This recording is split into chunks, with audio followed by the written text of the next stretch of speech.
Welcome to the Writer Dojo with your host, Steve Diamond. How's it going? And Larry Correa. Hey.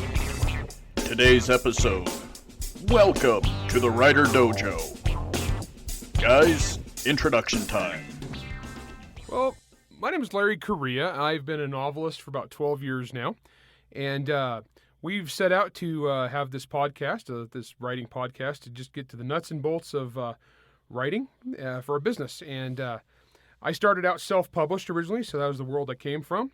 I first wrote Monster Hunter International, and it was a big hit. And I wound up getting a publishing contract with Baen Books. I've been there ever since. I am on my, I believe, 25th or 26th novel. I've had 3 collections worth of short fiction. I have won a bunch of awards and also been spurned for others, but we shall not go into that too much yet. Had a lot of fun with that. So that's my background. Before that, I was in the gun business. I was an accountant for many years. So I have a very businessy background before I got into the creative side of things. But I love writing, and so this podcast is just basically so we can stick to the serious business stuff of getting you guys paid. Learn how to write better, learn how to make a living at it. Yeah, that's right. I mean, Larry, we always talk about this all the time. The whole goal is to write words and then get paid for them. Absolutely. There's too many people in this business get really, really hung up on the artsy-fartsy side of things. Our purpose at Writer Dojo is to teach you guys how to be soldiers of fiction, okay? You guys are going to go out there and you're going to write, you're going to get paid, you're going to have fun. That's what this is about. That's what we're here for.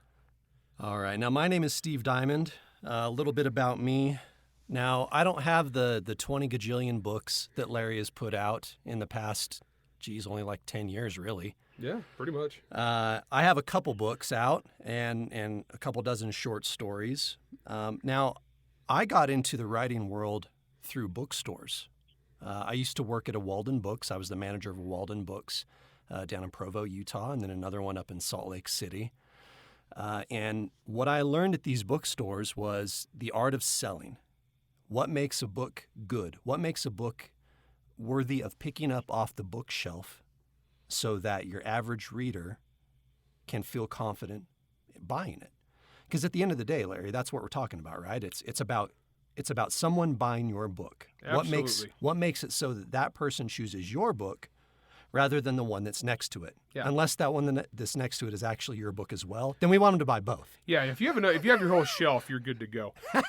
No, that's something we're going to talk about a lot on this podcast is sellability, what you need to do to get your stuff out there from a marketing perspective. Steve also ran a book review site. Indeed. For many years. Yeah, I ran a book review site called Elitist Book Reviews. I started it up, ran it for several years, and then realized that really where my love was at was in writing rather than reviewing. Not to take away from anyone who professionally reviews, and later on we will talk about if you want to be a professional reviewer and do that, how you can go about doing that, the contacts you can make in order to become a reviewer. And then likewise, as an author, how do you react and how do you interact with those same reviewers? Yeah, because that can be a lot of fun, actually. And even the bad reviews are the ones that you can make the most money off of and get the most sales off of, if you come at them with a sense of humor. No, so Steve and I have known each other for a long time, and we actually, so we believe the very first time we ever met, I think I had just had a couple books out. I think I had my first New York Times bestseller, and Steve was running the book review site, and he knew I was local. And we met at a con, and he wanted to interview me, or he wanted to do an interview for Elitist Book Reviews. So that's the very first time I think we met. Yeah, I think it was. So I mean, you and I were just talking about this the other day. I don't quite remember why I picked up Monster Hunter International. I mean, I always make it a point to pick up local authors from around here because the chances of me running into them are quite a bit higher, right? But I don't remember why I picked it up. I picked it up from a library. You know, God bless all libraries out there. Oh, yeah. We love libraries. I grabbed it from a library. I read it. And I just remember falling in love with the book right from the very beginning. And I believe it was LTUE, the local Utah convention, which Life is the Universe and Everything. Great con. We'll have an episode about cons to go to, but LTUE is a fantastic writer event. Yeah. So I remember I believe I emailed you before the con and said, hey, man, read your book, loved it, want to get together and interview with you. You and I sat down, we had this interview, and then later on we ended up at dinner together, sitting next to each other. And that was where we both discovered the oddity of ourselves. Well, because what it was is I used to be an accountant. I've been a full-time writer now for a long time. But before that, my career was in accounting, and I was still doing that as a day job, and I mentioned that.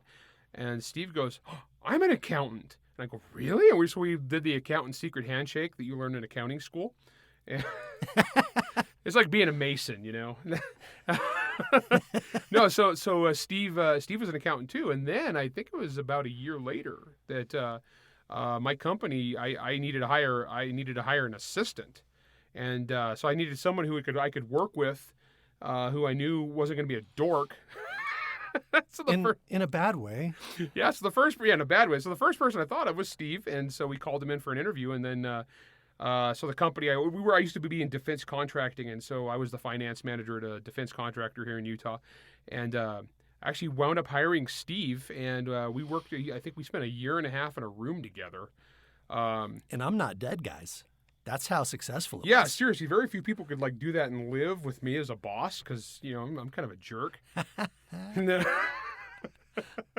but then I quit to go be a full-time writer, and Steve took over my whole job, and so that's how we got to know each other. And then we've been in the same gaming group for many, many years. That's really what you want to do if you want to always have reliable game days. Is you hire people to be in your game group, and that way you can ensure they have the day off for your game night.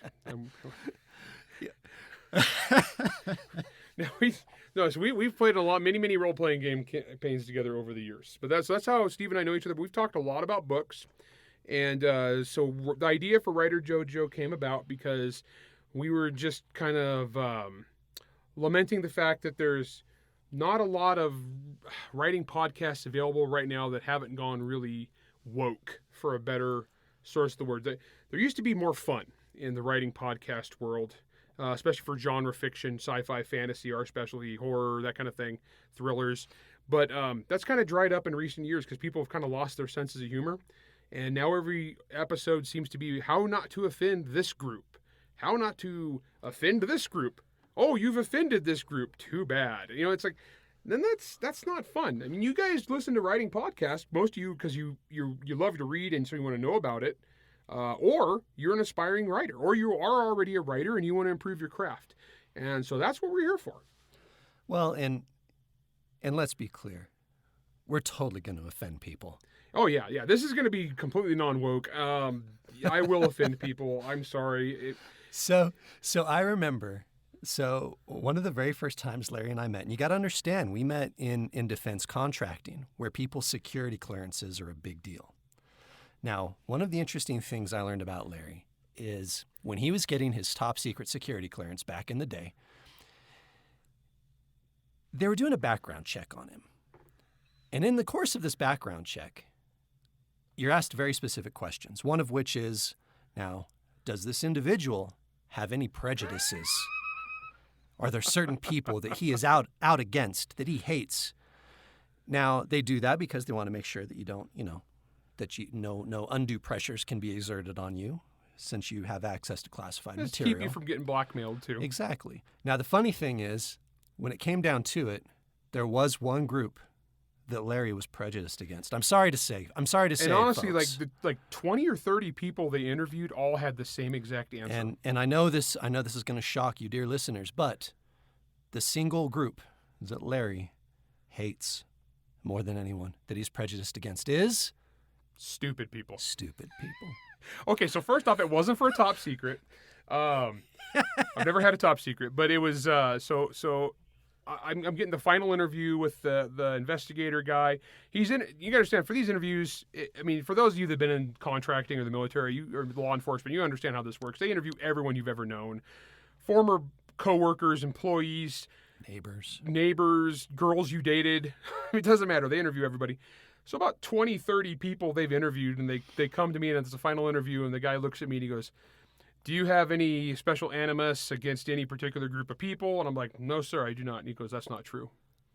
He's like, I'll have you know that across the board, everyone I talked to said the same thing about you, that you're very bigoted against one group. And I'm like, what? And he looks at me all serious. I go, stupid people?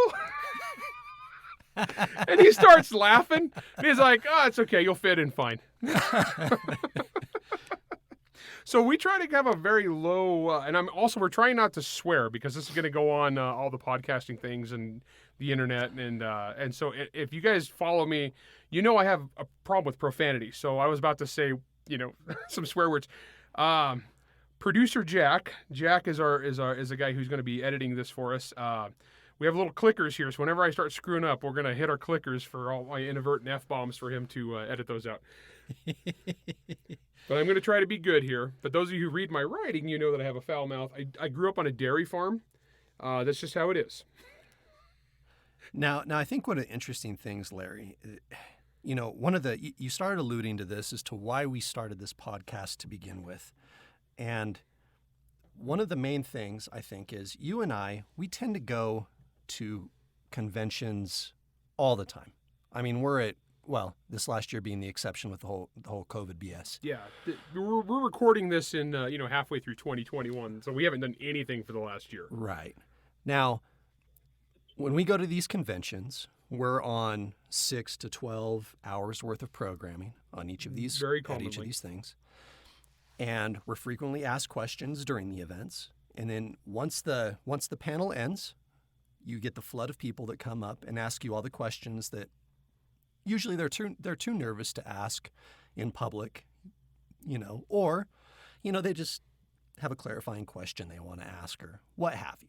Yeah. Right? Now, the interesting thing about this is, and I know I've heard people ask you this a lot, and they've asked me this a lot, and that is, hey, is there any way you can take this whole subject that we just talked about on this panel and record it so that we have access to it, so we can learn it, right? Yeah. And in fact, on my blog, I have a section under the best. My blog is monsterhunternation.com. And I have a best of tab. And one of those sections is called Ask Korea, where it's over the years, people have sent me basically writing questions, or usually they just ask me like on Facebook, social media, that kind of thing. And I start typing an answer and it would get really, really big. So I just turn it into a blog post, and I've recorded all those there. There's so many writing topics. So to give you guys an idea what Steve and I are shooting for here is every week we're going to pick a different topic, a specific nuts and bolts writing topic, a business topic, a creative topic, and we're going to spend about 30 minutes talking about that in depth. And hopefully it's stuff that you guys can use in your own writing, in your own business, and use it to improve your craft, improve your business, get paid more. Yeah. So that's basically, yeah. So it's the kind of things that the topics we're going to cover, like the various things we talk about, different cons. The stuff we have planned coming up, we're going to talk about different types of voice, different genres, different marketing things. We're also planning on, as we go along and working out the bugs. A note about that in 1 second. We got some people we need to thank. But, okay, actually, we're heading up to our break here. So actually, I will plug two people who specifically helping us. The guy at the intro is a guy named Jack. Many of you know on the internet as Jack Wilder. Is a fella who has helped me a lot over the years. He's my marketing guy. And he's also the guy who's going to be doing all the editing for us and the producing, because he knows how to do all that stuff, and he's awesome, and he volunteered. He volunteered so that we don't have to? Yeah, because he knew that me and you had talked about this, but we kept procrastinating because neither one of us has the bandwidth to learn an entirely new skill. So major props to Jack Wilder. And then the other guy is Craig Nybo. We are here recording in Craig's studio. Craig Nybo is a local author. Check him out on Amazon. That's Craig Nybo, Nybo. Yeah. Craig is phenomenal. He's a author. He's a musician. You can check out his band Rust Monster. That guy plays in all sorts of genres. He's a marketing guy, all around great guy. And so, Larry and I, we can't thank him. We can't thank Jack enough for helping make this a reality. I mean, like Larry said, we've been talking about this for years. Yeah. Years. But we've both been writing books rather than learning how to edit or run sound equipment. Yeah. All right. So with that, we'll head into our first break, and then we'll come back with you in just a second. The Chaos Goddess Saga has been quiet since the destruction of the City of Monsters. But Monster Hunter International knows he is still out there somewhere, plotting, waiting for his chance to unravel reality. When Owen Pitt and the MHI team discover that one of Isaac Newton's ward stones is being auctioned off, they decide to steal the magical superweapon and use it to destroy Assad once and for all. But before the stone can be handed off, it is stolen by a mysterious thief with ties to MHI and the Vatican Secret Guard. It's raced against time, the Secret Guard, a spectral bounty hunter, and a whole bunch of monsters to acquire the Ward Stone and use it against Assad. For as dangerous as the Chaos God is, there is something much older and infinitely more evil awakening deep in the jungles of South America. Book number 8 in the critically acclaimed Monster Hunter International series by New York Times bestselling author Larry Correia, Monster Hunter Bloodlines is available on Amazon or wherever books are sold.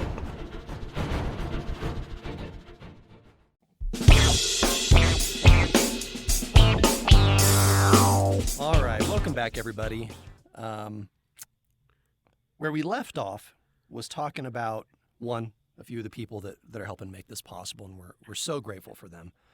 Now, to kind of continue in that same mode and to continue discussing why we're doing this podcast and why it's relevant to you as a writer or as someone who wants to be involved in the writing world, whether as an editor, an agent, maybe you want to create your own publisher or work for a publisher. There's so many different avenues that you can work in. The interesting thing is, and I can speak from this with very close experience because Larry's in the same freaking room as me, and that is we've been helped out by so many people along this road. Now, for me, that's easy. I can point at 2 people who have directly influenced me personally as a writer. One of them is Brandon Sanderson because he's a fantastic, wonderful human. And he was one of the first people that really gave me encouragement and told me I could write. And then the other one is the guy in the room with me. It's freaking Larry Correia, you know? I tried to discourage him, but he just won't quit. So, me and Larry, going all the way back, years and years and years now, we ended up in the same writing group. Larry quickly discovered I wanted to be a writer as well. I wanted to be an author. And I made my first short story sale to just a little small anthology. And Larry was on tap to write a story for that same anthology already. Oh, yeah, Crimson Pact. The Crimson Pact with Paul this is Jeunesse. like 11 years ago. Yeah, it was a while back. Yeah. Now, the interesting thing, this is how me and Larry really being kind of collaborators and professional writers together started. And we were at a convention, a different convention, one that no longer exists here in Utah. Yep. What was that called? Was it called Conduit? Yeah, that sounds right. Yeah, I think it's Conduit. We were at this convention, and Larry and I were going to get some food. We happened to run by the editor, Paul Jeunesse, and Paul asked if we had our stories done, and I said, yeah. I've sent you my edits. I'm good to go. And Larry says something to the effect of, oh, yeah, mine's coming. Me and Steve are going to write it together. And I'm standing behind Larry, so he can't see my expression. But my eyes go wide, and I'm like, well, crap. Well, okay. Sure. So a little background on that is I was towards the beginning of my career, but it was starting to take off, and so I was starting to collect deadlines. So when I promised my friend Paul that I was going to get a story in for him, novels come first, and I'm sitting up on some deadlines there for 2 different series at that point, Hard Magic and also the Monster Hunter. Right. And so at that point I was like, so that's when Steve got kind of roped into a collaboration. Came out really good though. That was and it's Son of Fire, Son of Thunder. Yeah. Right? Oh, that was a good story. And that ended up spawning probably 2 or 3 other I think we wrote 2 little more novellas, novelettes. Yeah. I think we have about 60,000 words worth of collaborated those are material on those. It's fun too. You go back though, we were both total noobs, man. Oh, yeah. We were so noobs. So that was fun. No, that was a good anthology, and Paul Paul was a good editor. It's kind of funny though. Steve brings up the networking aspect. It's in this business, guys. Networking is huge. Knowing people, gets you into different anthologies, gets you in front of different editors. Socializing with people is huge. And, there's a lot of really cool people in this business. There's a lot of really horrible, awful people in this business, too. But we're not going to dwell on them today. We'll have an episode about dealing with those guys later. I have like a big fence around my house to keep them out. So for me, it's funny you bring up Brandon, because Brandon Sanderson was the first author that ever took the time to give me advice. And I came into this a little weird in that I wasn't part of this writing group kind of world. I was kind of self-taught. I never paid any attention. I read a lot, but I never paid any attention to this writing advice type of stuff. I wrote my first book. I self-published it on internet gun forums. Back in those days, it was a $20 print-on-demand paperback. And so then I got my first publishing contract. Well, I'll tell the full story one of these days, but I got my publishing contract with Baen Books from Tony Weisskopf, who is, I was going to say, that's one of the people I owe everything. Tony is amazing. I'll talk about her more. But I was at a con, first con I ever went to. I had my first publishing contract, and Brandon heard that, came over to me, and he had just been picked to write the end of the Robert Jordan Wheel of Time. Yeah. And so he was getting mobbed by fanboys, saying, "You better not screw this up or we'll kill you." And he comes up to me, and I don't know the guy. I just knew he was a more successful writer. And he's like, "Hey, you got a contract with Baen. That's great. Tony Weisskopf's awesome." And I go, "Yeah." And he goes, "Well, tell you what, since you're starting out, it sounds like you are where I was like 6 or 7 years ago. Let me take you out to lunch, and I'll tell you all the business advice I wish somebody would have told me when I was where you're at." Right. And I've appreciated that to this day. And he just gave me a lot of good business advice. It was very helpful guy. I didn't have to do that, and I've always been thankful for that. But the other one that was the big one for me is Tony Weisskopf. She's my editor at Baen Books, or she's the publisher at Baen Books. And she is amazing. I love her. The woman is brilliant. If you don't know who she is, you're missing out, because she's one of the most prolific and successful editors in the history of science fiction and fantasy. I mean, not only is she like the bomb as an editor, she runs the frickin' publishing house. Oh, yeah. She's nuts and bolts business. She takes care of everything. She's the art director. I mean, She does everything. Yeah. And she's got a vision. So Jim Baen was the founder of Baen Books, and he passed away. Tony took over. And those were big shoes to fill. A lot of people were worried about that, but she stepped up, and she's been there for years and years and years running this. And like I said, we're one of the most successful science fiction and fantasy publishers in the business right now. And so for me, that's my biggest one as far as in my career. And I gotta say nice things about her on this podcast too. So she'll probably listen to this, but I mean it. I'm not just making that up. She is actually that awesome. No, she's absolutely wonderful. Before even really being an author was even something I thought I could attain. I'd met Tony, and she knew who I was from elitist book reviews. And so, and people in such high positions like that who can recognize some little scrub like I was, right? Yeah. That's impressive, and it leaves an impression. But I think the big lesson there is, for all of you out there who are authors or who want to be authors, never take for granted the people that have helped you along the way, and understand the influence that you can have over someone who is new also. Yeah, that's huge. And honestly, guys, as writers, a big thing, and one of the reasons I want to do this is kind of paying it forward. Exactly. I mean, I've been helped a lot by people over the years, and I've tried to help people over the years. And my fan base is amazing. I've got the greatest fan base in the business. Wouldn't trade them. You guys are amazing and charitable monsters. Like when we put our minds to a charity thing, it gets done. We rock the charity, and so you guys are awesome. So part of this is my chance to like do a little give it back. So one of the things we're going to do as this goes on is we'll have an opportunity for you guys to send in questions and suggestions, topics that you would like to see, topics that you would like us to tackle, and we'll get those on the schedule. The plan right now is to do, like I said, a 30-minute episode once a week to drop. Yeah. We will go from there. Now, all that said, if our episodes start getting a little too long, because as you can tell, look, Larry and I, we like talking about this stuff. Oh man, I can ramble for hours. We have fun doing this. I mean, you got to understand, when Larry and I get together for lunches or for games or for shooting or whatever, like this is kind of what our conversations are like all the time. We just have a freaking blast all the time that we're talking because we're both kind of enthusiastic people.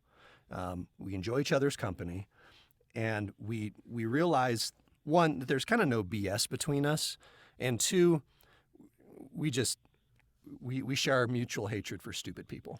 Oh, yeah. No, we will have some episodes where we're going to go off on some topics. So get ready for that. We're going to say some unpleasant things about the publishing industry because, let's be frank, the publishing industry is filled with crazy people who suck, who are just nuts. This is the most... we both come from business backgrounds. Like I said, we're both accountants. We're both auditors. We've both done a lot of management stuff. And the publishing industry is insane. It is the most... I'm trying not to swear. It's the most backwards industry ever.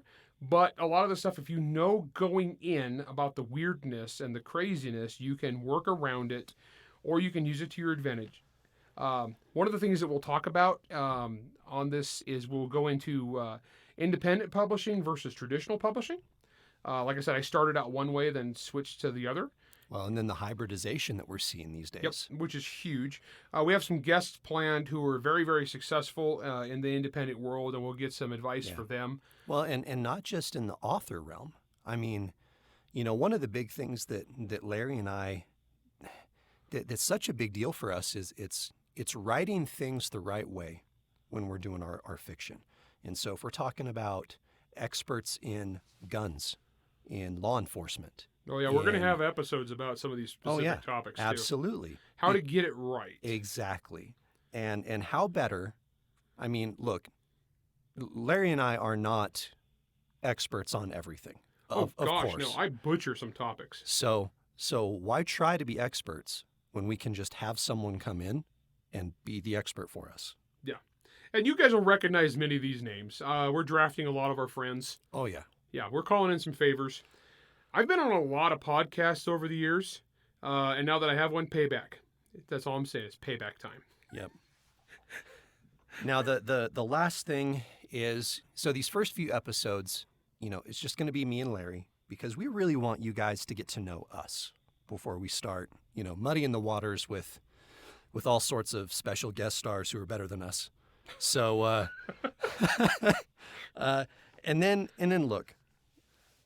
If we weren't clear enough in the beginning, the Writer Dojo is focused on writing and the writing industry and all those various parts within the writing industry that you can be a part of. But what it will not be is woke BS. Here's the deal. We want young authors, young writers to become actual authors and get paid. Yeah. And they can't do that. You can't do that. And we can't do that if we're constantly worrying about what we're not supposed to believe, what we're not supposed to think, the rules we're not supposed to break, and all that garbage. Yeah. We're going to do things how we want. Larry, what is the one thing you say is the goal of writing? What is your job as a writer? Get paid. Get paid. That is, every writer needs to put that on your mission statement. This is one of the things I tell people anytime I teach a creative writing class is there's really only 2 steps to becoming an author. People are always like, what is the secret? What's this? There's no secret. It's get good enough that people want to buy your stuff. And then second part, find the people who want to buy your stuff. That's it. That's all there is. And there's a million different ways to do it. There's no one right answer. There's no one secret method. I know a lot of really successful authors who come from a super wide variety of backgrounds. So right off the bat too is anybody who tells you there's one way to do something in writing, they're full of crap. They're full of garbage. Well, and immediately, I mean, you could, as soon as someone tells you that, you can go out and you can find 10 people who violate that rule who were very successful. I mean, according to the critics, my career has been irreparably ruined like 50 times now. At least. And I'm still freaking here. Yeah. And most of them are gone or fired, which is always, I throw a little party every time that happens. Or gets busted for sexual harassment. That's happened like 7 times now of people who hate me. Yeah, those last 2 tend to be related. Oh my gosh, that's fun. I mean, I got to say, that's one of, outliving your critics is one of the best things about being a writer. But yeah, that's what it comes down to, guys. Have fun, get paid, make art, go out there, get your stuff in front of people, and find those people who want you. There are so many different audiences out there, and we're going to try to help you guys connect with them and figure out how to reach those people. That's right. And so, you know what, guys? That's it for us today. We're really, really appreciative of all of you who are tuning in to listen to us. Like we said, this has been something that the idea of this podcast is something that Larry and I have noodled on for years and years. And now that we finally have the opportunity to do it, we're appreciative of you, because you guys are the ones that help make it possible. So thank you so much. And again, this is the Writer Dojo. Take it easy.